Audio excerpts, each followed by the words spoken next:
Friends, நான் உங்கள் சுஜி பேசுகிறேன். இன்றைக்கி என்ன ஸ்பெஷல் பார்த்தீங்கன்னா, மருதாணி தாங்க.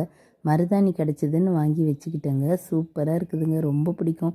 எனக்கு ரொம்ப பிடிக்கும். எல்லா லேடிஸ்க்குமே மருதாணினா ரொம்ப பிடிக்கும் இல்லைங்க. கையில் வச்சுக்கிட்டு நம்ம பார்க்கும்போது நமக்கே ரொம்ப சந்தோஷமாக இருக்குங்க. அது சீக்கிரமாக போய்டுறனால அது இருக்கும்போது அதோட சந்தோஷமே தனி தாங்க. எல்லா லேடிஸ்க்குமே மருதாணினா ரொம்ப பிடிக்கும். அதுவும் மருதாணி வச்சுக்கிட்டு நம்ம கையில் இந்த மாதிரி கலரான கண்ணாடி வளையல் போட்டோம்னா ரொம்ப சூப்பராக இருக்குங்க. யாருக்கெல்லாம் இந்த மாதிரி போட்டுக்க ரொம்ப பிடிக்கும்? லேடிஸ்னாலே கண்ணாடி வளையல்னால் ரொம்ப பிடிக்கும்.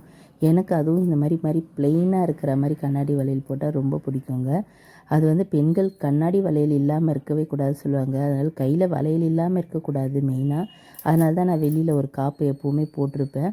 கூடவே சேர்த்து இந்த மாதிரி கண்ணாடி வளையல் நம்ம போட்டுட்டோன்னா மங்களகரமாகவும் இருக்கும். ரொம்ப மனசுக்கு ரொம்ப சந்தோஷமாகவும் இருக்குங்க.